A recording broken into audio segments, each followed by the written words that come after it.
We are rolling. Alright guys, welcome to the very first episode of Pulutan with Adobo Papi. We are here at Kalye in New York.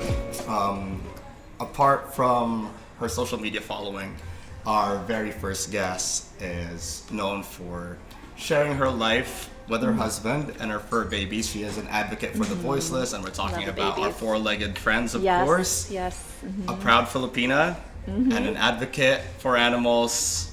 That's me. My ate, Isabella Revilla-Farrelly. Yes. Welcome to Pulutan. Kumusta, Thank ate? you. Maraming salamat. Oh my gosh, I can't believe I'm like the first guest here. It's an honor. So thank you so much. No, thank you for gracing us with your presence. I'm really excited about this. So we're gonna jump right off the bat. Talk to us about your Filipino upbringing. You know, where in the Philippines is the family from, and you know, at what point did they move here? And talk to us about just your background with the Filipino culture. Yeah, so my family, both my parents are from Mauban, Quezon, and it's like a small province. I have been there a few times, especially when I was a kid, and it's such a different way of life over there. Right. It's, you know, it's a province. It's Right. very small. It's a slower way of life.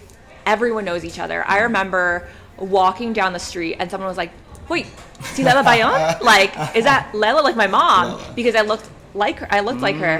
So they thought it was her. And I was like small, like I was still little. I was like 11, 12 years old last time I was there, but they just thought like it looked like my mom when she was younger. I know, it's so sweet. So yeah, both my parents are from there. My Lola came here first, I think in like the 80s. She moved to New York. She worked for Bank of America, and she lived in Hell's Kitchen. And she like moved around a little bit between Hell's Kitchen, a few other places in Manhattan and Queens. And then she was here for years, I think about 10 years before she brought my dad and his two sisters and my Lolo over. And and then she moved to New Jersey because she had all of, you know, her family was there and it's a bigger space for everyone. And then my mom came in the 90s. Okay. She was in San Diego first, which I think Okay. most Filipinos do. There They either are go to a lot New of York or they go to people- California. Yeah, it's I learned that Hawaii has the biggest Yes. population outside of the Philippines itself, and then I think the Bay Area. Yes, The Bay specifically. Area, and then New York, and then Southern California trickles down Yes, there as well. yes. I was like doing some research on it. I think it's like the Bay Area, like obviously Hawaii, the Bay Area, Nevada, like Nevada, Vegas. okay, yes. really? Big Filipino population there. I was just Interesting. there. Yeah. And there were like a lot of Filipinos, a lot of Filipino food places. And then like obviously being here in New York and New Jersey. So my mom came to San Diego and then to Staten Island and then in New York, and she and my dad reconnected here, even though they're both from Mauban. They reconnected here, and then they got married. They had us. We live in New Jersey. I live in the same house that my family still lives in the same house that we grew up in, and I live 15 minutes from there, like a 15-minute walk from there. So homegrown, as they say. Yes, right? yes. You know, so I find that pretty interesting. You know, just the story of resiliency, and really, Filipinos are all about movement. And your grandmother coming here, living in Manhattan, going all over the place, and with your family coming out of the West Coast as well. And I'm especially intrigued by your parents rekindling. yeah, in San oh my God, Diego, that's so like so love my mom finds was in you, right? my mom was in San Diego, and then she had a cousin here in Staten Island, and my dad was already here, I believe, with my Lola, my titas, and my Lolo, and she came here to see her cousin because they were like sisters over there, and she came over here to help her because she just had some kids. Okay. She came over here to help her, and then she ended up staying, and then somehow I think my mom and one of my titas went to school together, something like that. I mean, it's Mauban, so it's very small, so everyone kind of knows each other. So they reconnected here, and it was it's really cool being from the same province and, you know, meeting back up in America, in New York City. So that would be. it sounds like Just a story to tell. sounds like a teleseria, right? Yeah. You know, you bring the kids up. I grew up in a small town as well. I'm from Isabella in Bukidnon, so we're mountain people. Yeah. So growing up, it was very similar to that, where folks know everybody, and especially my family is kind of one of those clans that have planted their seeds in the town for as long as it's been around. I love that. You hear That's the last the name, and they just go, "Which one's your dad?" and same thing happened to when before we came to the States, which was 2016. My cousin who lived in Canada, she kind of looks like my older sister. So somebody spotted my sister on the street and was like, "Is that Trina?" And she's like, "No, that's her younger cousin." Because the genes are strong. That's how it is. So growing up in the U.S. and just having the roots of a Filipino family, really. What was it like in your household? You know, how many siblings did you have, and what were some of the values that were instilled in you pretty early on that you carry today? That's so good. That's such a good question. So it's just me and my sister. We are twins, and my mom had us when she was a little older. She was 36, and the doctor literally told my mom after she had us, "You could have kids again, but there's a 50% chance it will be twins again." Wow. And she was like, "I'm not messing with that. I'm not doing that again." So it was just us. But we had a full house, so we lived with obviously our mom and our dad. We had 3 titas there, so one was my dad's sister, and then my lolo and my lola. And we still had family really close by, obviously in New Jersey, but a lot in Queens as well, which is, you know, Little Manila's over there, and I'm dying to go over there, but I haven't had the chance. Yeah, I didn't. Let me know when you do. I know, for sure. There's so many great spots there. But, you know, it was a mix, because my mom would tell us stories of her friends who came over from the Philippines, and their kids would speak Tagalog, and they would like get bullied because they didn't know English, and they were like so different. So she wanted us to kind of blend in with the culture, but Filipino culture was still so rooted within her and our family that it still was like part of everyday life. So she spoke to us in Tagalog, our lola spoke to us in Tagalog. The rest of the family spoke to each other in Tagalog, and we would pick it up here and there. And then we watched a lot of TFC. We watched the teleseries. We watched. I know, I'm watching it right now. I cannot take my eyes off of that. For context, we are at Kalye, and there is a giant screen in front of the restaurant that shows teleseries and Filipino movies. But right now it's a variety show, and I used to love those. I loved Wowie. Wowie's my favorite one. That's a deep cut. Oh my gosh, like Wowie. You know what I mean? That was my thing. I was like, I would pretend I was Luning Ning, and my sister would pretend she was like Milagring. Oh my god, I loved her too. I actually liked her. I loved her more than Luning Ning, but Luning Ning was like everyone's girl. Oh my god. So Mariposa was the third one. Yeah. Yes. Oh my god. You're sending me my idols. I loved their dances. I loved what they wore. I loved, you know, what they represented and everything. So that was another show that I loved. And then obviously teleseries like Maalala Mo Kaya, Pangako Sa'yo. There were so many amazing ones, and like the movies and stuff, and even all of like the actors and actresses. Jericho Rosales, Milo Pascual, Juday. Julian Santos, yes. Shout out. Like, you know, Sarah Geronimo. There are so many that I grew up watching. Right. And, you know, they spoke Tagalog, and I would watch them. I'd want to watch them on the morning shows, the talk shows, whatever. But they spoke Tagalog, and I was like, okay, I want to understand what you're saying, because I look up to them. Right. So that's kind of how I learned. But I think the thing that really got me speaking Tagalog was our mom and our lola took us to the Philippines when we were 3 years old. And obviously your brain's like a sponge at that point. Yes. So we came back speaking fluent Tagalog to the point where my mom was scared that when we went to school, we would speak only Tagalog, you know? And that fear came from hearing those stories of kids getting bullied for speaking a different language. Yes. Right?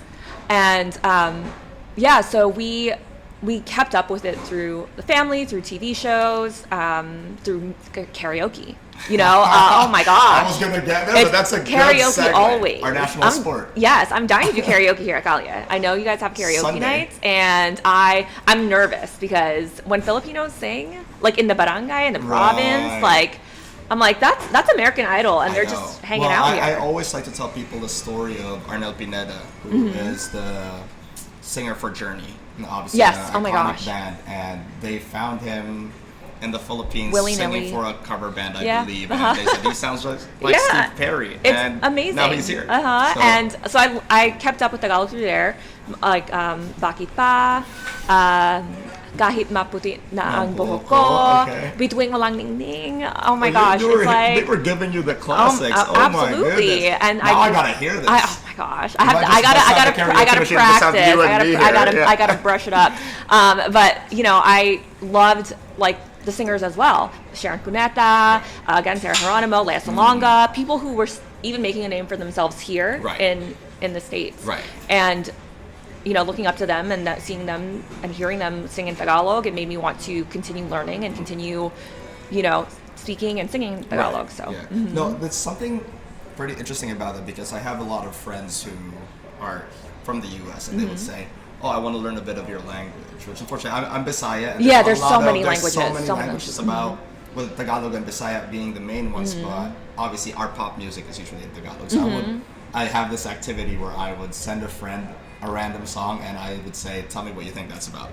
And they just base it on the sound but I have one friend especially who actually does pretty well picking up meanings and just it's like even though she doesn't understand the word but she's a musician as well. Okay, yeah. So there's that, but she's always around the ballpark. But I feel like music is also a great avenue to definitely learn your language. Now, oh my I'm gosh, learning for sure. Spanish now. Ooh, it's close to Tagalog. There's some words that that's close. Why I took Spanish in college, and some of the words were so similar to Tagalog, so I kind of picked it up like a little quicker. This is la mesa. This is everything.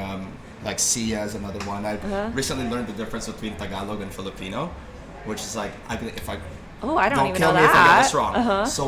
So Filipino was a language that was universally built kind of to capture all different languages. So it has some sponges of Bisaya in there as well. And the one word that I learned was katarungan, which means justice. Oh, wow. That's a Tagalog, this is a Filipino word, but the root of it is the Bisaya word tarong, which means just or right. Okay, because that kind of sounds like katulungan, which means like help. Right. In Tagalog. So I was like, Meanwhile, so that's Filipino. Meanwhile, Tagalog has more of the Spanish roots. And I don't want to butcher the information. Please don't kill me if I get this wrong. But that's where words like sasakyan versus kotse comes in. Yes. So you just like oh wow, I never thought of it that way. So, because I've heard both. Like, I've heard sasakyan and I've heard kotse, and I always knew car. Right. So, but that makes or sense. Or like siya and upuan. So there's differences there. So one is more rooted to the Spanish one, and one's more universally Filipino, where they're trying to capture more of it there, and I'm gonna leave it at that because I don't want to butcher any more information. That's so interesting. Oh my god, I want to look into that though because I feel so weekly. I love. That's true. There are so many amazing Instagram accounts, like Filipino Instagram accounts that are so informative. Right. And I'm like, who knew I'd be picking up this much about our culture through like social media and Instagram? We are the social media capital of the world, so so it's so interesting learning different things because, like you said, I didn't even realize music was a way for us to share our culture and like obviously the language, because when you think, especially now, because Filipino food is booming right now, you just think food, you know, and you can't even say it's really the language because there's so many different languages in the Philippines. So yeah, learning about like our history and about the history of our food, the language, the culture, different traditions, it's really cool, especially through social media, because I see so many people on social media, like younger Filipinos, who are like maybe their parents didn't so like really instill the culture, the language, the traditions in them, and they're taking it into their own hands and learning on their own through social media. I think that's really cool. Yeah, really and cool. I want to change tracks. Talk more about you and the work that you do, because I found out about your social media presence through your video Ugaland, I think. Or Philippine Fest, and I was like, oh, this is pretty cool. We'll talk about your husband later. That to me was, for context, we'll touch back to this later. Ate Isabella is married to Sheamus. Future WWE Hall of Famer. I grew up a wrestling kid. My first dream in life was to be a WWE Superstar. Stop! That's amazing. You could ask my mother. It's insane. Oh my god! I'm convinced my younger sister has CTE from me slamming her all those years before. But jokes aside, when I found out Sheamus is married to a Filipina, I was like, let's go. That's awesome. He is diving deep into the culture now. Right. So. And with that said, we'll circle back to that later, but I found out that you guys do all this work fostering animals as well, and just really, and I'm a big dog person, so naturally, I was really touched by that. So talk to us about how you got into the field that you're in, and what really started this? Because Filipinos, we are caretakers by nature. Exactly. I always say that. That's what I always think. I didn't get into nursing, but I take care of dogs.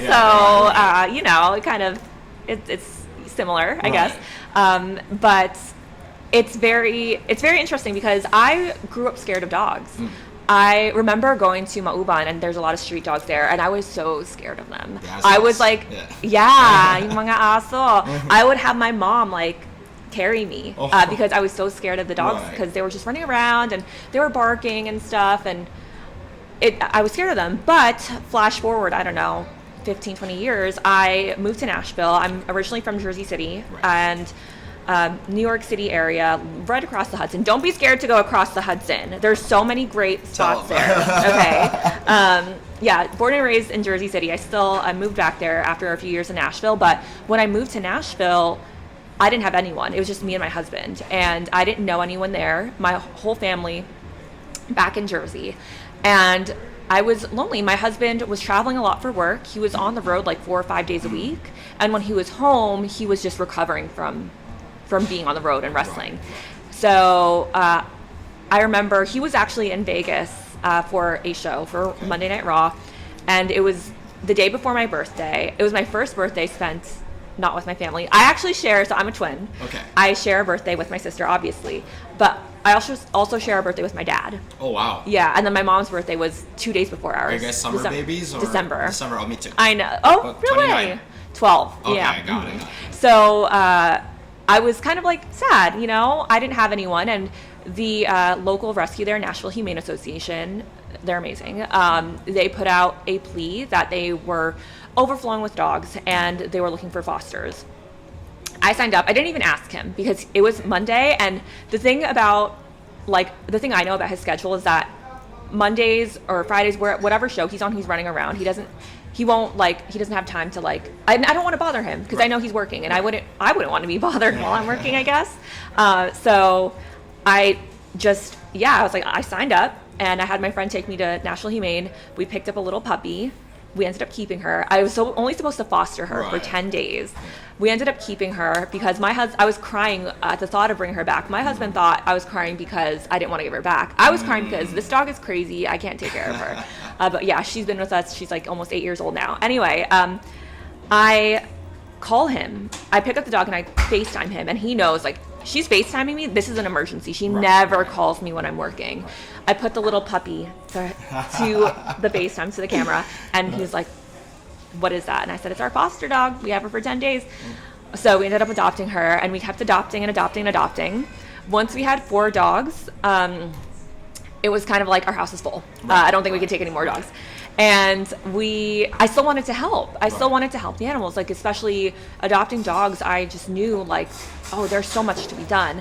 I ended up working for Nashville Humane. I started as an adoption specialist, doing adoption counseling, front desk work, and then I moved to the back. I wanted to be more hands-on with the animals. I wanted to learn more about them, learn about their behavior, and help them out, just more hands-on. And I did that for a while, and then I decided I wanted to move back home to Jersey because I feel like I was doing everything I could in Nashville, and I was I want to be with my family. And it was to the point where every time we had time off, we would either go to New York or we'd go to Ireland to see his family.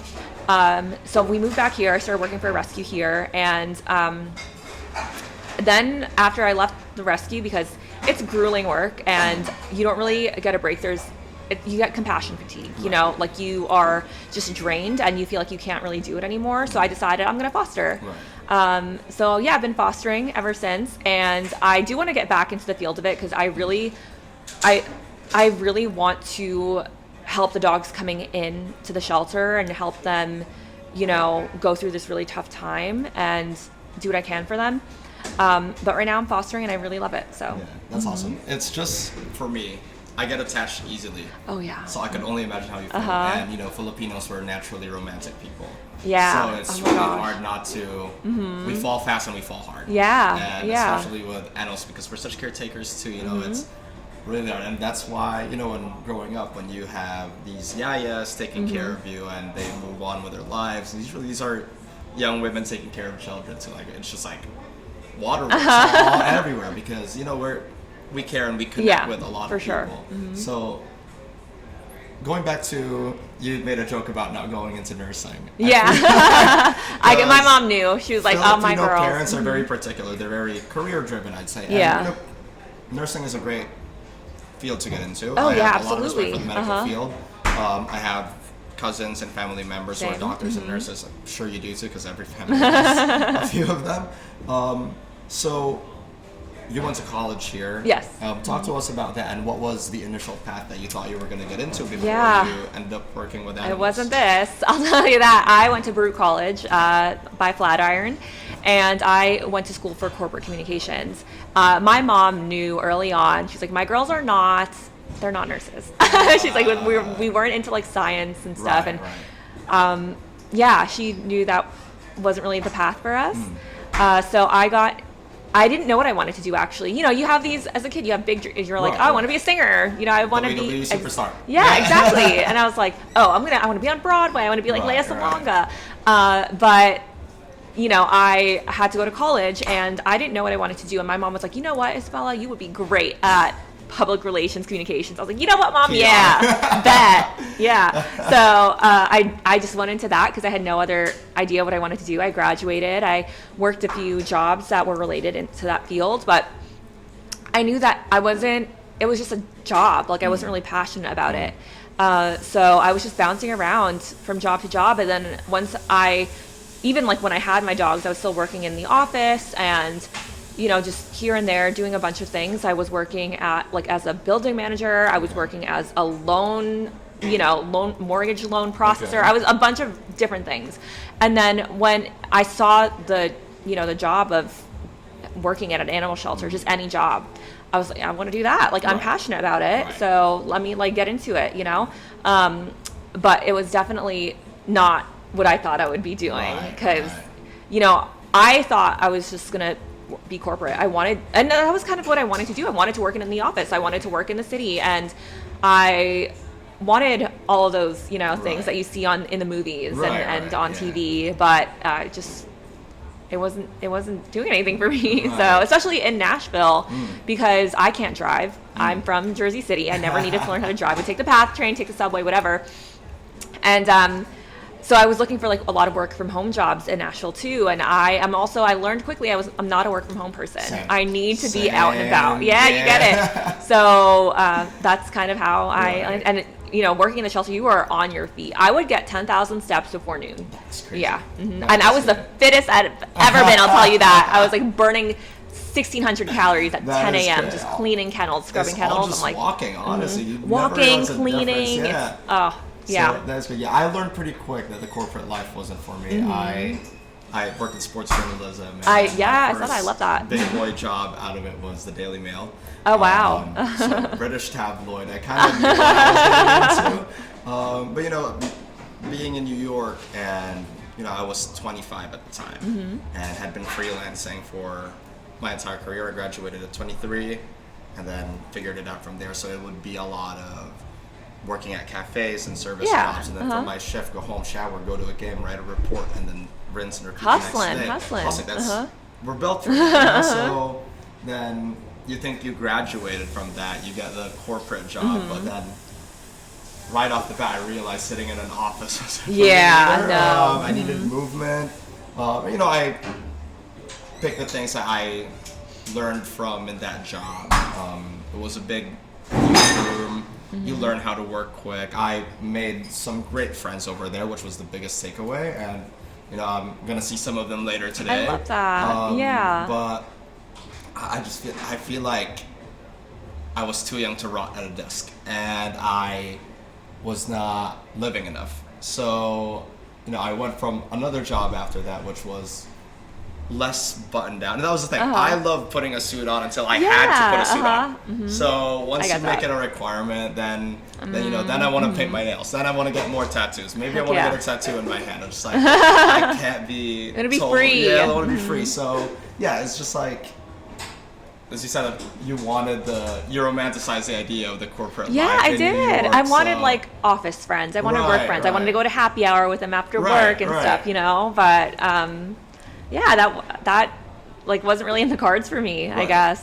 you know? So, I mean, maybe it's like there's a hybrid option potentially, Right. you know, when I don't have to go into the office every day or something like That's that. true.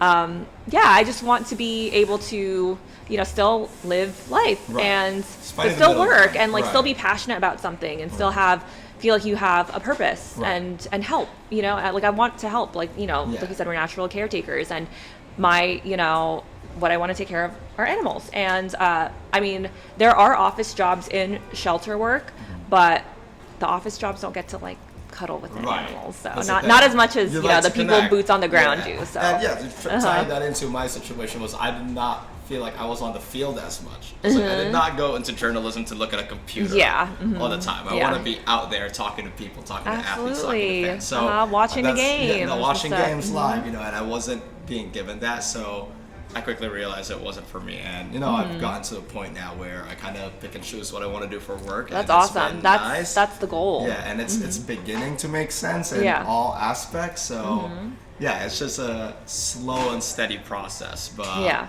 one day it'll make sense. One day it'll make sense. Yeah, and I get to do things like this. This is a passion project, honestly. And that's awesome. I told myself, well, it's also a byproduct of homesickness because I haven't been home since I left. So that's 11 years. And I found this place and just buried my feet into it. Kalye is great at building community. My gosh, absolutely. I've seen all the events. Exactly. I mean, the karaoke nights, karaoke, like that's a beacon call for Filipinos. Funny enough, you mentioned earlier how competitive Filipinos are at karaoke, because a lot of times they would invite Broadway stars. I know. I'm like, you know, I'm out. I'm gonna head out. Like, I'm about to yell Mr. There Brightside are in your lot. face. I know. And I'm like, you're gonna bust out a ballad. Right. And I'm just like 2 cocktails in, and I'm just trying to, you know. Well, there are very many avenues for it, but I just feel like this place, especially, they're starting to do watch parties here now, and they do Filipino disco here, which I missed the last one. Ooh, we can't miss the next one. We are not missing the next one. We gotta be here because that's another thing. I'm big into line dancing. Oh, are you? I know all the line dances. Yeah. That's awesome. Did you learn any of the Filipino dances growing up? The tinikling. Oh my gosh. My mom wanted us to learn it. I have 2 left feet. Like I cannot, like I will do my line dances, but with tinikling, I'm like, there's so much going on. My feet are gonna get ipit in the little, you know, in the wood, and I'm just like, I don't. It's pretty impressive. Yeah, I love it. I've seen it. Like I've seen people do it. My cousin was like big into it. But I was like, I'm scared. Nagkakatakot. You know. Gosh, I'm glad I'm not the only one who's doing that here, because I feel like the dance gene was what's missing in my DNA. Yes. Me and my sister, like, we're good in the looks department. Like, I'm tall for a Filipino, which is a cheat code. Same. You're tall for a Filipino. I'm like 5'5". That's tall. You're taller than the average Filipino man. Stop. Am I? It's like 5'4". Wow, I didn't know that. Yeah. That's so crazy. Because my mom was always like, you know, we're tall for Filipinos. Yeah. And I'm like the tallest person in my family. Yeah. And then I started dating my husband, and I'm like, oh, I'm actually not tall. And like all his friends are tall too. Like all his would be wrestling, a giant at I know. home. Like all his wrestling friends and like even their partners, their wives are also tall. And then me, all 5'5" of me growing up, the tallest person in my family, I'm like, oh, this is the rest of the world. Right. Like I am not tall. It's funny because growing up, I had a growth spurt in my early teens. And other people, it's like, oh my God, taas kayo ka. I was like, tallest out of the dad's side of the family. I'm the tallest out of the cousins. My mom their side has some height to her. There's some height over there, which is funny because my dad's side has the more prolific Spanish genes, because my grandparents actually came from Catalan. Oh, and, wow. Not a hint of Filipino DNA on that side. Like, if you put my dad next to me, you would not think we were really? pops and son. Wow. Because he's very mestizo. Okay. He looks like a Spaniard. My mom's side, like they grew up like, they probably similar to the type of province you grew up in. We're talking, there's not a lot going on. That their house is like one of the things to see because it's the biggest one in the middle of the city. So, one of those, and they've raised some giants over there. I mean, my cousin has a son, and he's 6 foot. And when I left the Philippines, That's he was wild. tiny, and I asked him recently, like, how tall are you? And he goes, 6. And I go, and you're not playing anything? Oh my God. He He's a drummer. Scouting. I was like, you should be. No. You should be protecting the paint. They haven't put their claws into him to do basketball or something. And your parents are big NBA fans. Like, how have they not encouraged this? Oh my gosh. So it's pretty interesting. Apparently, there's something in the water in the Philippines, and kids are getting bigger now. No way. So yeah, he said that to me too. He said like, yeah, there are 5'11" is common here now, which is like, where was this when I was growing up? Oh my gosh. So man, there goes my thing. No, I'm the tallest yeah, in the family. Now I gotta circle back because I've gone to Monday Night Raw nice. twice. Shout out to Netflix for inviting me. Ooh, which ones did you go to? I went to one at Barclays Center. Okay, when was this? Your husband was there. Okay. I think it was with Rusev. This was September. Of this year? This past year, 2025. Oh. And then I went to one at MSG. Okay. John Cena's last one. Oh, my husband was at both of those. He was also He wrestled there. And, John. That's awesome. Yeah, so really cool. When I obviously, and I grew up watching him on DVD. Gosh, I think you've seen him more than I have this year in the ring. I knew of him before you did, maybe. But I gotta ask, like, how did you guys come together? Oh my gosh. So we met at a flea market. Oh wow. Yeah, in Pennsylvania many years ago. Wow. We didn't connect until 2017. That's when we started dating. But we didn't really, like, he was in Florida. I was still here. Didn't really, like, we were, like, kind of, it was hard for us to see each other because he was always on the road or he had to be in Florida and stuff.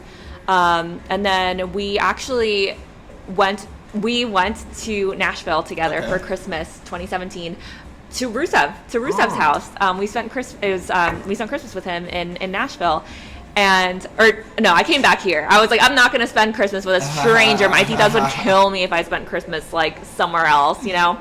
So I was of course home for that, but like the few days before Christmas, we spent in Nashville, and then he was like he wanted to get out of Florida, and at the time I was kind of over the city. I feel like, you know, it's nowhere what it is now in terms of the amount of like people here and stuff, but it was still, I just felt like my experience wasn't like the experience I was seeing other people have, like on TV or like on Instagram or whatever. Like everyone thinks New York is Sex in the City, but mine was not. So I was like kind of over it. So I wanted to change the pace.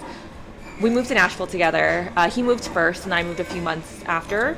And how long have you guys been dating at this point?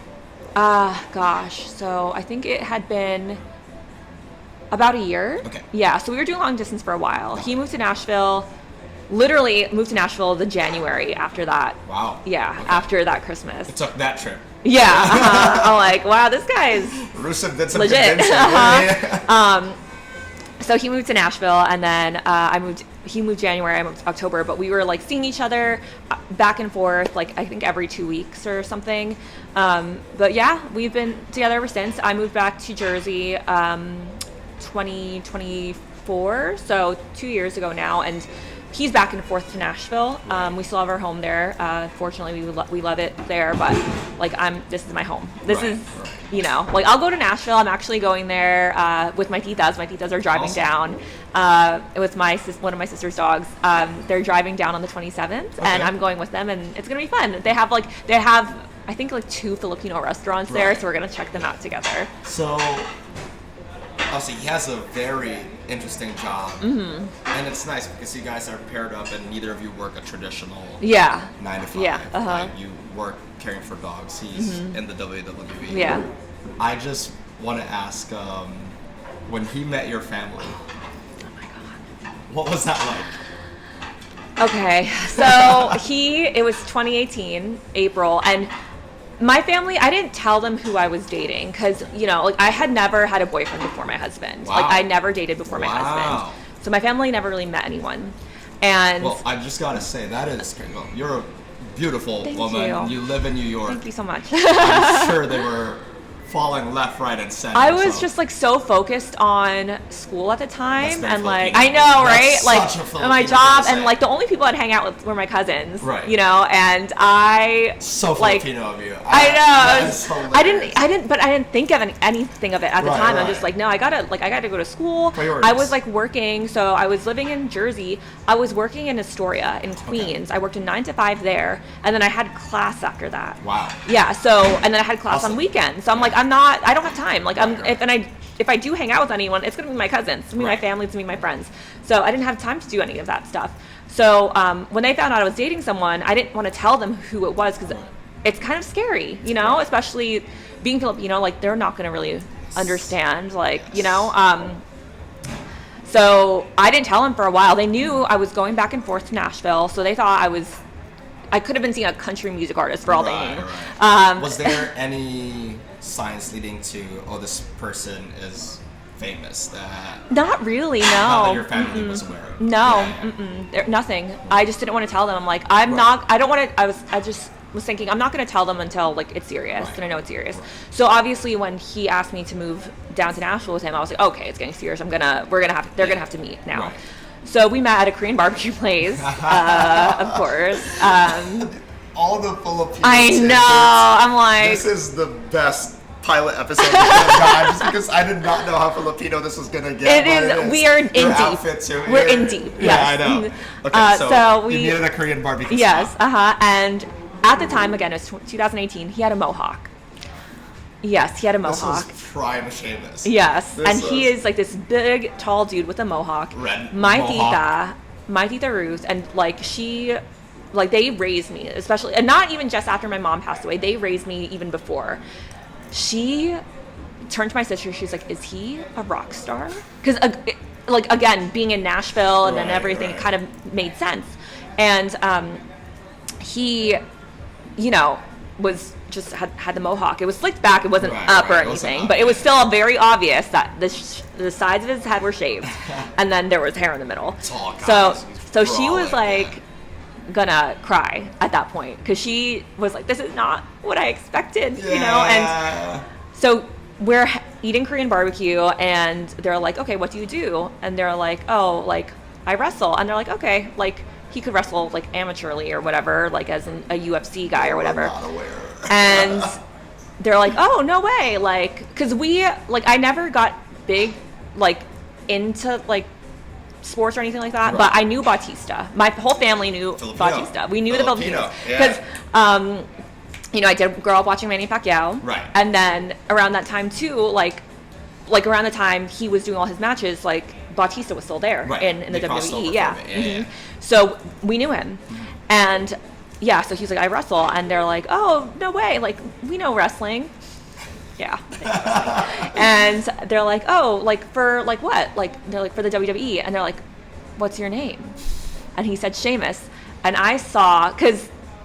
You know, I think there was some crossover. I don't really know if there's like Bautista was still there when my husband They was there. definitely enter. Yeah. So I'm gonna pull out the nerd in me. I here. love it. Uh-huh. So Batista was still kind of at his peak when Okay. Sheamus came in. 'Cause Okay. I remember when they were building your husband up. Okay.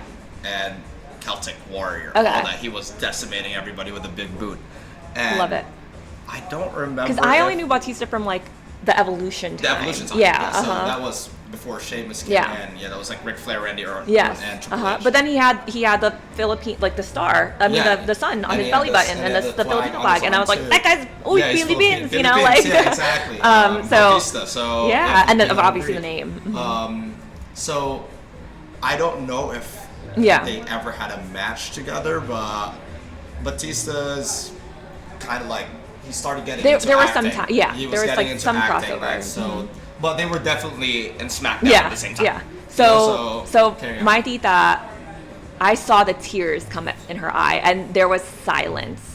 There was just silence, and then they were just in shock because I think when they knew him or saw him on TV, like he didn't look like that. He had the regular hair. hair. Yeah. Oh, it was the- yes. He yeah. didn't have like the full beard and the mohawk. He had like the the kind of like cut down beard, and then Right, he right. had the spiky hair. Right. So they were just in shock. And then now my titas watch, and they get so mad when he loses, and they scream at the TV. I know. Teleserie. It is. It's teleserie. My tita is the most passionate. She's like always watching him, but when we go to matches, she is jumping out of her seat. She's screaming, she's crying, she's cursing out his opponents. My goodness. So it's just been a very fun journey, seeing like from the moment they found out who he was to now watching him, you know, on TV or at the shows. They're always asking, like, is he okay? Like, is he injured? I mean, now he is, but before, like, he would just, like... sent me was... Yeah, it was rough. It was rough. Yeah. But, like, any little thing, like, if he's trying to, like, you know, if he was worked on his shoulder or something and he's holding his shoulder at the end of the match, like, how's his shoulder? You know, so... But that's, like, the caring. Yeah, exactly. I was going to say about... You said you guys met at a flea market. How did the initial approach happen? Oh, my gosh. You? I mean, it wasn't really much of an approach. There were a lot of people. He was doing a signing there. Okay. And there were a lot of people around, and I was like, what's happening? And then I guess he was like waiting for a car, and I was like, oh, you're the one everyone is seeing. Because I'm like, oh, he's a big guy. Yeah, right. He's in a spot. Yeah, like you can't miss him. He's a big dude. Yeah.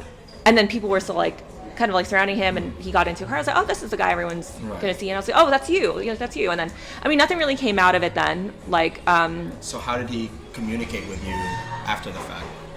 Well, I was like, oh, this is the guy. So I started following him on Twitter. I was like, I kind of like met this guy. I'm like, just like, you know, like, oh, this is the guy everyone's seeing. Right. And I was like, oh, awesome. Right. But then, you know, you follow everyone on Twitter at the time. What was it? Like, I don't even know. It was like 2012 or something. Okay. So like, he was just on the come up then. Yeah, maybe. I'm not sure. I'm not sure. But you know, I was following like 3,000 people on Twitter. So I'm like, this is cool. Like, yeah, this is awesome. Right. I'm gonna follow this guy's story.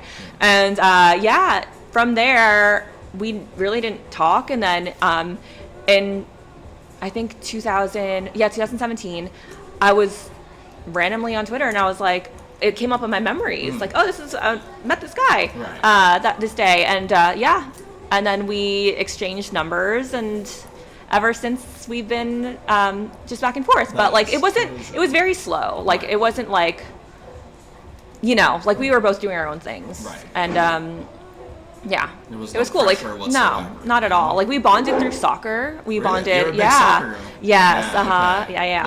What's your? I support Bayern Munich. Bayern Munich, a German team. Yes, and then he supports Liverpool. I've actually seen you do the unpacking of the jersey. So. Yeah, and he supports Liverpool. So we bonded over that. We bonded over TV shows, and it was really slow. But I think that was what made it like really special, because like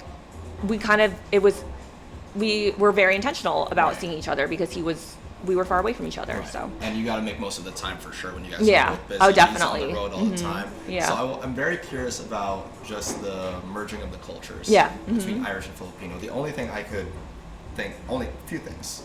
We both love drinking. Oh yeah. They're also very musical. They love to party. Mm-hmm. They love a party. They love a party. I've been to a few Irish pubs when it's we got to take you to an Irish pub. We got to take you to one. To a proper one. Yeah, we got you. Yeah, please. So yeah, they're very musical, and you know, you think of all the music that comes out of Ireland, and you think of how musical we are as Filipinos as well. They love playing music in the group setting. Yeah, so it's awesome. I want to praise this in the context of what was that wedding like? It was so much fun. I wanted to make it a point. Like, I knew the Filipino traditions I wanted to include, right? So, like line dancing and like the veil, the cord, the candle ceremony, the the food, obviously the food, and like the flowers. I had a sampaguita in my. I wanted sampaguita in my bouquet. But then I was like, oh, it can't be just like one-sided. Like, that's gonna, you know, like, there's so many people from Ireland coming over. Like, I have to do something. You guys got married in the city? Yes, we got married in Rockefeller Center, 620 Lofton Garden. Awesome. So it's overlooking St. Patrick's Cathedral, which is very, you know. Very Irish. Yes. And very Filipino. Both. Very Catholic of us. Yeah. So we got married there. But I was looking into traditions, and like his sister had gotten married a few years before we did, and I was asking her, like, what are the traditions, like, what do you guys do? So I incorporated that, like, again, the food. There was like this, I like did a lot of research on different things, food, music, and yeah, I just wanted to include all of that. I also had shamrocks in my bouquet. Love We it. had a neon sign that said Sláinte, which means cheers in Irish, and then in Tagalog it said Mabuhay. Mabuhay. Yeah. Awesome. So just like two popular phrases, Right. and that kind of both mean like happiness to life, Right. So we have that in our bar in Nashville, and yeah, I just wanted to incorporate both of our cultures together because I always had a vision of what I wanted for my wedding, and I wanted the Filipino culture. And this was long before I was ever like really posting on social media about it. But I had Filipiniana sleeves. Love. And then I had my dad and my family, like they were wearing barongs. Right, so right. I just wanted so much of that because it's such a big part of my life, and I wanted to represent that on like one of the most special days of my life.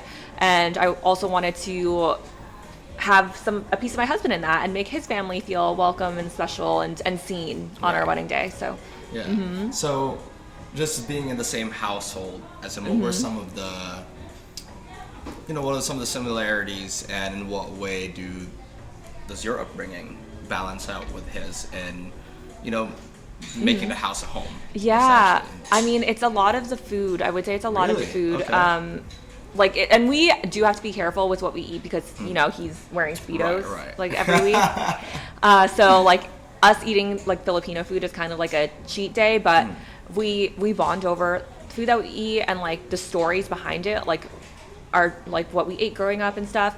And then we talk about like our grandmothers a lot because they were the ones who raised us. Like my Lola raised me and my sister because my parents were working, and his grandmother raised him too. And like they would take us to church and they would have us pray. And Filipinos are Catholic, and a lot of us are Catholic, and then the Irish are Catholic too, a lot of them. So that was like kind of how we were raised, but specifically our Lolas, like his Nana and my Lola, like raising us in that very sternly. So we bond over that, and then like the food and also like his travels too, because he has gone to the Philippines before. We haven't gone together yet, but he's been to the Philippines twice before, and he said one time he went before we were together, but when he went in 2019 we were already together, and he said like everyone was so friendly, and this is before anyone even knew that we were dating because I was very private about it. He's like, they're so friendly over there, so welcoming. And yeah, it's really cool to now see him embrace my culture. And it's like Irish culture is I feel like has always been more easily accessible in New York. I don't think that's the case anymore. Right. I don't, because I think like there are so many Filipinos here now who are starting their own businesses, and opening their own restaurants here, and their own bars, and like Filipino stores. And I feel like there's so much more access to Filipino food, culture, and everything than I remember growing up. But I always remember there was always an Irish pub. There's always, and they have Irish food in there. And a lot of the English stores too, like the British stores, also carry some Irish snacks in them. So I thought it was like just very easily accessible for the Irish to find a little home here, but not as much, at least like commercially, for Filipinos. But now I feel like it's so easy for us to get a mix of both now, and especially with living so close to my family, like we see my titas almost every Sunday, and he gets to eat Filipino food there. So he gets to eat Filipino food. Yeah, that's a great segue to put it, right? Because correct me if I'm wrong, you've been here longer than I have, but it used to be that you have to go to Elmhurst to access Filipino food. But Kalye is on the Lower East Side, and now you have places scattered left, right, and center. They just opened another Filipino restaurant / bar in Bed-Stuy, near where I live. No way. So it's been nice to be able, like, we're taking over. We're everywhere. We're taking over. I'm like, what do you mean? I could go up a few bus stops, and I could get balut. Oh my gosh. It's insane. Oh, I didn't know that. I didn't know that. They got it over there. Wow. Okay. So, and with that being said, you're a big advocate for our culture as well. You're I try to be, constantly putting it there. And your social media presence is felt. So going from somebody who didn't really post much, how did you get into now becoming one of the more prominent Filipino figures in social media here? Thank you for saying that. No, for sure. I mean it. Yeah. So I didn't post much at all. I think prior to last year, I would just post when I went on vacation. Okay. Like that was it. It was just very, very random when I would post, and I didn't really share much of my life because I I was very, especially before my husband and I started dating, I was very extroverted. I was very out there, very, I was going out a lot and doing a lot of things, meeting a lot of people. And I think when we started dating, I kind of fell back a little bit because I was just like, I don't know. I just didn't like the attention, I guess, that being with him brought. Not that he's not like Travis Kelce and Taylor Swift or something, but I'm like in his scene, like he's well known, and I just kind of was not used to that, and I retreated into a shell. I felt like a turtle just retreating into a shell, and I didn't really want to share much of myself and my life and stuff. The turning point was actually my dog passing away last October. She was like my soul dog. Thank you. She's like the love of my life. I have her picture on my bracelet right here. Like she's, So when she passed away, I just needed to do anything I could to kind of get my mind off things, but also find joy. Right. And I found joy in helping more dogs, which is, when I started posting more about like animals, like the animals I was helping. And then another thing, I randomly decided to post a Filipino restaurant that opened up in Jersey City. And it was, again, very random, but there was such a crazy response to it that I was just like, oh my God, like I just did this because I was excited. Right. I didn't realize that so many people would be into that and like, want to see more. So I started posting more in Jersey City, ventured out to New York City. Obviously there's so many more spots over here. But that is kind of how that happened. And ever since, like, it's just such a community of dog lovers and Filipinos and Filipino dog lovers, or people like, or my husband's fans, my husband's supporters who may not have ever tried Filipino food or had never adopted a dog before, and getting to share that, like things I'm so passionate about, and also potentially inspiring others. It has been really cool. It was so unexpected, but it's just been really special. And obviously that goes both ways as well, with your husband getting into your likes and interests. What has it been like being one of the wags, if you will, in the oh my God.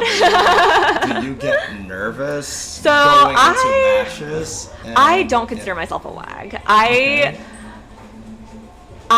don't like, I don't really lean into that side of my life much. It's a big side of my life, but I don't like, I feel like there are so many other things that I want to focus on, like highlighting Filipino businesses, like rescuing dogs and fostering and getting dogs adopted.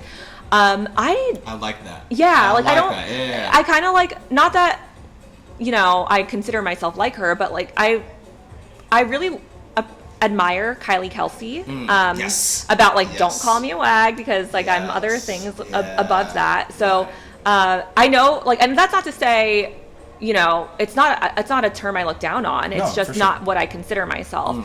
I don't really like the spotlight. Like, I feel like a lot of... It's more to you than being that. Yeah. And I feel like a lot of people that I know, like, and this is, again, not knocking it, but a lot of the wives of the wrestlers, like, for example, they love the Hall of Fame ceremony because they have to dress up. They go to the red carpet. They take pictures with their husbands and they post it on Instagram and stuff. And that's fantastic. The last time I went was in LA. I cried. I felt so uncomfortable. Wow. I felt so uncomfortable. I cried. I haven't been to one since, because, and I told my husband, if you got do what you got to do, but like a lot of it makes me uncomfortable. Like kind of, just like that scene and some like people, like it's just not really what I'm about, and that's okay. Sure. And like some people thrive in that situation. Some people, really bask in it and thrive in it, but I'm unfortunately not one of them. And I would rather like just do something else. Like I'd rather, I don't know, if there's a Filipino restaurant in the area, I'll do that. Like for example, for like the last WrestleMania in Vegas, I did a dog event. I didn't go to any of the wrestling events, like a lot of the wags will go to their husband signings and stuff. I'm like, I'm gonna do this dog thing, but we'll meet up after, like again, not knocking it. It's just not who I am. So you're very work driven. Yeah, and I have my own passions. Like it's not a character trait of mine to be someone's wife, no matter their job. I have my own things that I love to do and things that I want to share with people, and that side of like being a wrestler's life is not really one of them. So do I get nervous of him going to matches? Not necessarily, because Okay. he's been doing this for 20 years. Like, he knows what's up. He knows what he's doing. And, like, the things I get nervous about are, is he gonna, like, I hope his flight doesn't get canceled because I gotta go to work, you know? He has to watch our dog, something like those things. But those are things that people don't see, you know? Like, it's not anything to do with wrestling. It's things to do with our life, you know? So, yeah. It's just very fascinating to me. So, you know, the Unreal docuseries Yeah, came out very recently, and I kind of fell off. Like, I kind of outgrew WWE to some extent, but obviously I'm also... You still have love in your heart for it. Always will. Yeah. Always will. And, you know, being invited to events recently kind of sparked it back up, but there was a point in my life, like when I was young, when my parents had to ban me from watching TV because I was watching it too much. Oh my gosh. And, you know, being very Filipino, like, oh, don't watch that. Like, Yeah, it's violent, yes. XYZ. You know, watch something else, blah, blah, blah. And it doesn't help when you're slamming your younger sister. Yeah, that'll do it. That'll do it. They're like, you're banned, like, or they was like, we're gonna get cable but no wrestling channel. But then there's part of me that growing up now, I started to enjoy more the performance aspect of it. Versus the spectacle, spectacle of it all. And seeing it live is different, and that just what drove us, like, you know, when the commercial break is happening because it's quiet in the arena. It's just like the one guy is just standing there. I was like, okay, this is when the ads happen. Even the banter.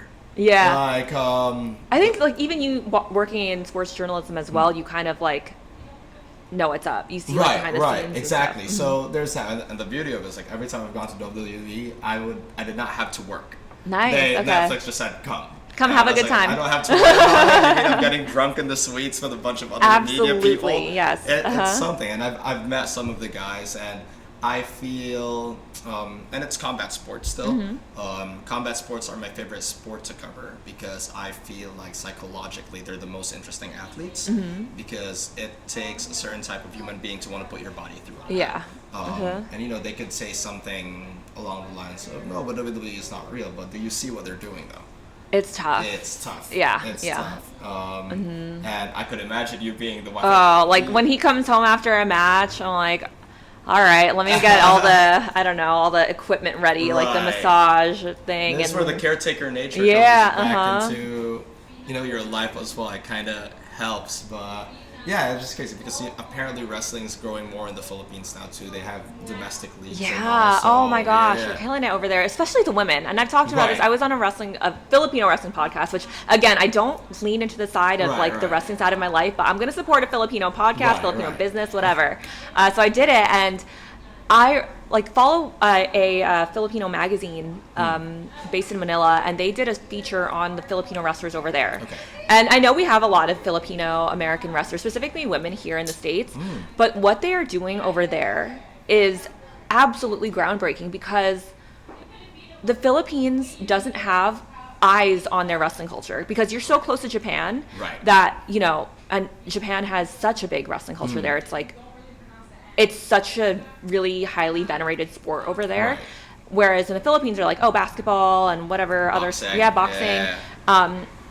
So not only is it the wrestling business in the Philippines kind of overlooked, but also it's always just been harder for women to break into the industry and to make a name for themselves. And there are so many over there that are like making a name for themselves over there that I have heard of here. Wow. And that other people have heard of here. So the reach is So that's really, really cool to see. And, you know, they are just busting their butts over there, just trying to be seen. And they are being seen. But it's just, I'm so happy for them. And I hope that they get more eyes on them. There has been a recent growth and development in our women's sports back at home.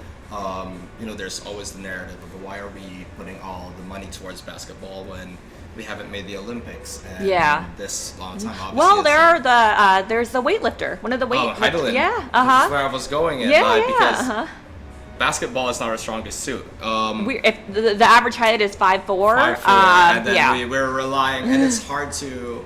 Sorry, real quick. Let me just say, it's so funny that you mentioned that because at our wedding, Drew McIntyre was my husband's best man. Oh, really? Yes, and he mentioned that the Philippines national sport is basketball, Right. which is very hopeful with Right. the average height being, Right. you know, Well, it is 5'4". quite a phenomenon. Like I have this tattoo, which is like a Oh, wave, an island with a and the hoop, basketball 'cause, court. Yeah, the basketball and hoop. obviously we're happy the next one because now Jordan Absolutely. Clarkson Oh, is a yeah. champion. And he plays for us. And he loves putting out Filipino right, culture right. like that. And and he actually plays for the team. Yes. So there's that. Even though he did fine in the finals, whatever. We'll take it. But the beauty is like if the Spurs would have won, and Dylan Harper is a champion. Yes, he's happy. I was rooting. I was like for it's everyone. anyone, at that point. it's a win-win at that point. Like we get one either way.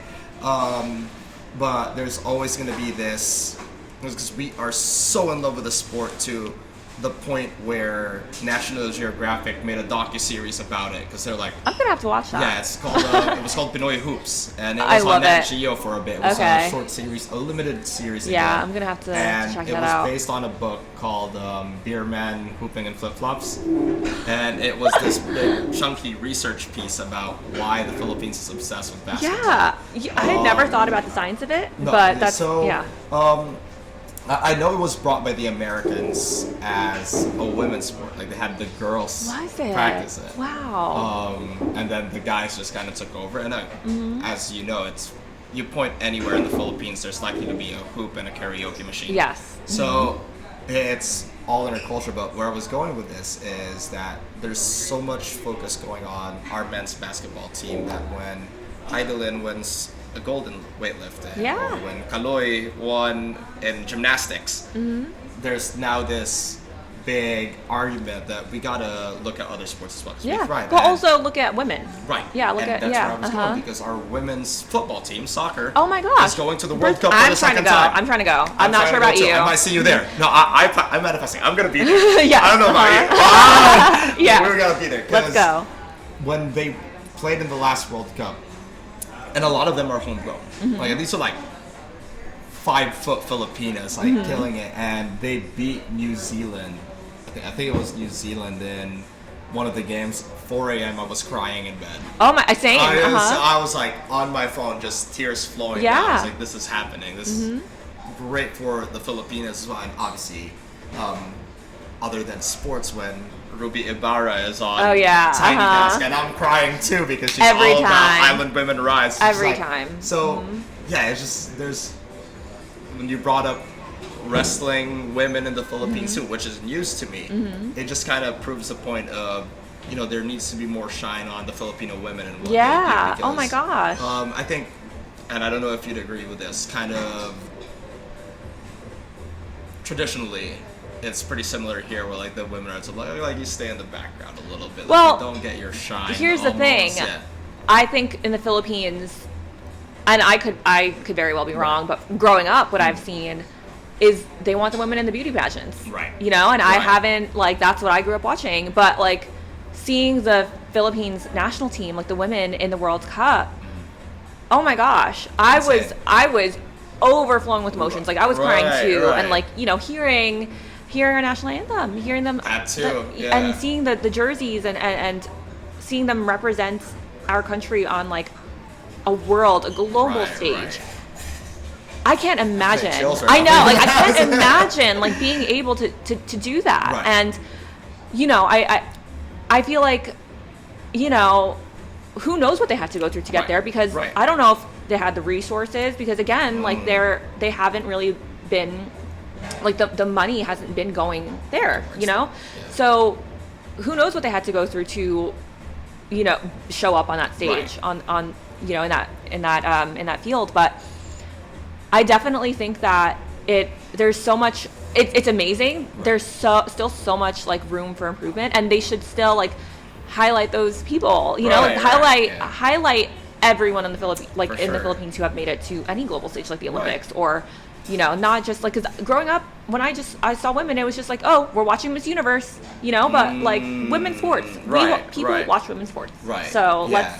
let's get in on Now, that. that's a good way to put it, honestly. I did not even think of the beauty pageant. Yeah, I remember uh-huh. you pointed out who's over there. Pia Wurtzbach. Pia Wurtzbach to go. Yeah, so that's been, I forget to how big pageantry is Oh in my the God, it's a Philippines. whole nother thing. It's right there. It's one Yeah. of our 3 national sports Yes, now, like yes, karaoke, yeah. basketball, and beauty pageants.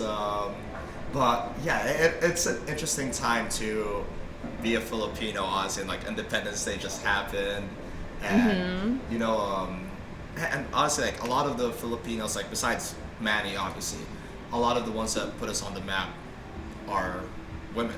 Yeah. Like you think Miss Leia, Oh my God, yes. you think Pia, you know, so it's nice, and we all have this culture of Okay. bringing each Also, other let's. together, too.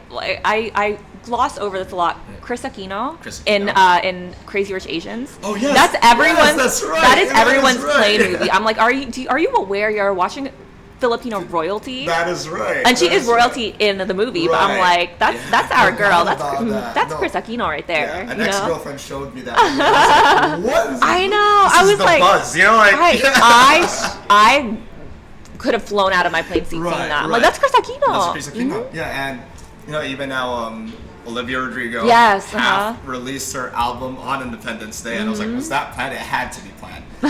She's very proud, and you know, Yeah. on the guy's side, Bruno is doing well. Bruno's Absolutely. doing Bruno things. But there's just like we're everywhere. We're everywhere, and it's amazing to see, honestly, just how proud everybody is of their culture as well. Like obviously before this, Yeah. Batista and those guys But too. especially now being able to be proud of it. And I think, I don't know, and I could, again, very well be wrong, but like, I think when people started like loving ube, like the Western world started, It's a recent development. yeah, like Yeah. started loving ube, like I felt like we needed to let people know where it's from. Like, this Right. is Filipino. And then that kind of like internally made a lot of us look at our history and our food and our culture and how that is being portrayed to the world and Right. being seen by the world. But you know, growing up, we weren't. At least I wasn't. Right. Like, it wasn't a side of me that I, you know, displayed often Right. because it was just, first of all, so ingrained in my life. But second of all, like when my mom would, you know, bring me ube to school and people would laugh at me, like, what is that? Purple food, you know? Yeah. Like, I was like, oh, not, and then I was like, I don't want that anymore, Right, Mom, you right, know? yeah. So it's something that we had to learn how to be proud of. And I hope it doesn't just come from the Western world, Approval. you know? Yeah. Like being interested in it. Like, we Right. should be proud of it because it's who we are. It's Right. because it's who made us, you know? Yeah.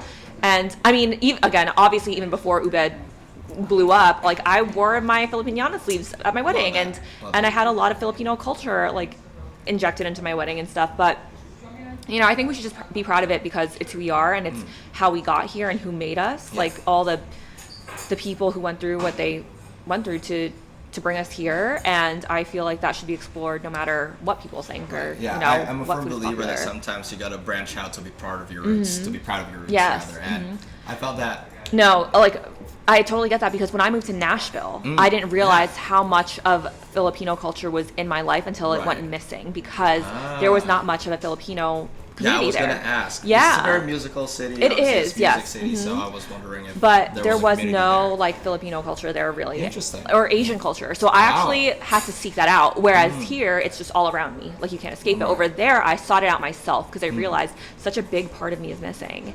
And I joined the Asian American Pacific Islander group of Middle Tennessee. I went to a lot of their events. I went to a soccer game with them. I was on the field representing okay. like Filipinos. I had a big Filipino flag with me. And again, I didn't realize how much of it was in my life until I didn't have it. So like you Right. said, like having to like, I guess, leave to and branch out to Right. really examine where you came from Yeah. is kind of could be necessary. Yeah, and it took that much for me to realize, oh, I'm really proud of where I'm from now that Yeah. I'm not in it. Uh-huh. Because you know, I was 18 when I left, and you never really think about being Filipino while you're there. No. Honestly, it's when you're immersed with all these cultures, and you know, you experience hardships as well. Like I moved to North Carolina when I came here, which Wow. is like some folks there don't know where the Philippines is. Yeah, XYZ. So then you feel the Filipino Yeah, pride just like uh-huh. boiling in you, you know. So Like, I gotta and let these people then- know. Exactly, and then from there I moved to California, which there are more Oh, yeah, Filipinos there, and it feels kind of like home. I was in LA. Yeah. Would go to my favorite part about LA is San Diego is right there. I haven't been yet, but that's where my mom went, and she has a Yeah. picture from the San Diego Zoo, and I'm trying to go. It's so nice. Yeah. You should definitely try and visit. It's on my list. It's top of my list actually. Yeah, absolutely. Next after the Philippines. Yeah. You gotta go home too. Uh-huh. So Yeah, it's just like one of those. And then I got to New York, and everybody's Filipino here. It's funny enough you say. We talked about how Little Manila in Queens was like everybody knows everybody. When my sister moved to New York before me, she's a pastry chef. She's doing great. Ooh, love that. We gotta go. Absolutely. Yeah, Let me know. So I'm there. she was working for a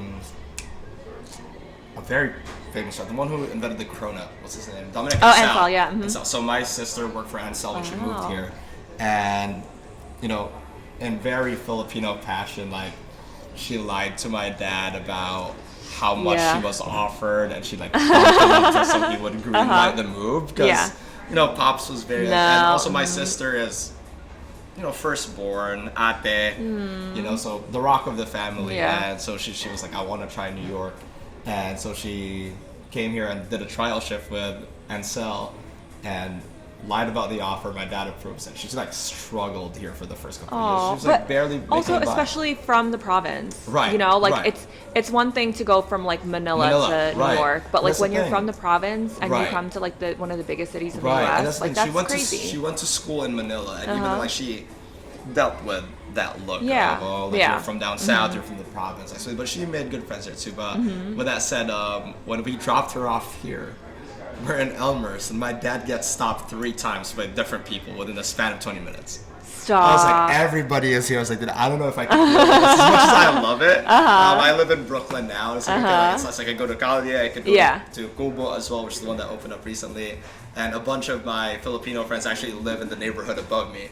I love it. So it's just right, because, we run on 100 miles per hour all the time, so if you see someone on the street, you gotta make the chica. So oh my gosh, you gotta literally me yesterday, I like ran into one of my neighbors at the farmer's market, and I was like, I knew her fiance, but I hadn't really gotten a chance to talk to her yet, and she was telling me, oh yeah, I went over there to get some Filipino food. I'm like, are you Filipino?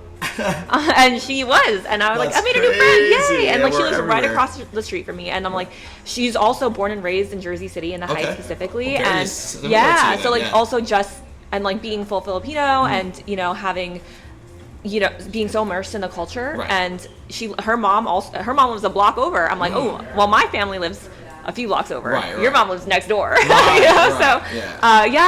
you said, just like kind of finding that community here. Right. No, so and that's been brilliant. And with that said, we're here in Kalye.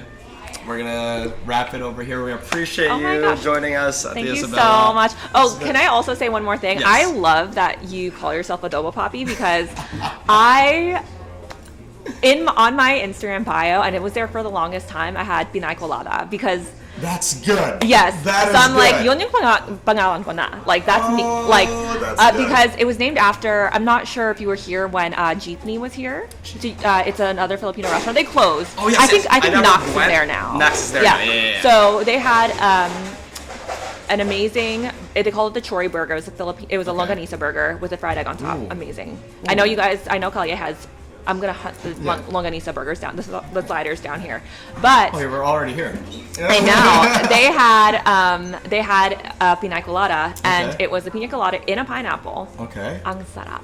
Oh my god. It was so good, and I dream about it, and I was like, oh, that's me. Right. Pina colada. So I felt like a lot of us Filipinos were seen by that drink, and I was like, that's me now. That's me. Yeah. So no, that name is. Well, I make music as well, so it's my stage name. Heck yeah. So I rap in English, Bisaya, Tagalog, which has kind of been my trademark. Flex. Okay. Like Triple threat. Language.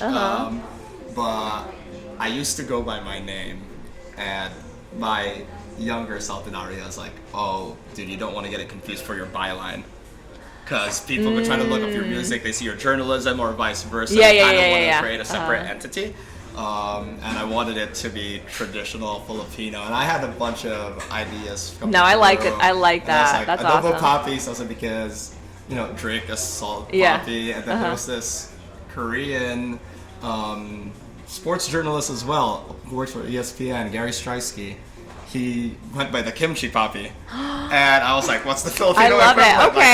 Okay, let's go seeing Asian Americans or Asians in sports journalism. Absolutely. Yeah. So when we decided to put this podcast together, I go, Kuya Rob, who just walked in, the owner of Kalye, said, What do you think? Should it be with Leo Kaya or with Adobo Papi? Put pina colada on my thing. Put that in there. Over here. So we ran with Adobo Papi. And yeah, so again, Isabella, thank you so much. Maraming salamat. Like, thanks for it's been awesome. It's also really just cool to be here finally. No, we're gonna do karaoke here at some point. Oh, we're on. What are you doing on Sunday? Let's go. Let me warm up my bakit pa first and my between Laging Dingding, and let me Sharon that's the girl right there. So let me warm that up first, and then I'll show up. And we gotta try an Irish pub too. Yes. We will. Like, I want to try a proper Irish Guinness because. Ooh, yeah, there's some good spots. Like, we're in New York City. There are great spots. I would trust you guys. We got you. Don't worry. Let's do Red Horse and Guinness. Yeah. That's gonna be a tough night, but we're gonna get through it. No, we're gonna get through it. Well, thank you guys for joining us. This has been episode 1 of Pulutan with Adobo Papi. Thank you, Ate Isabella. Salamat, Amping. Yay!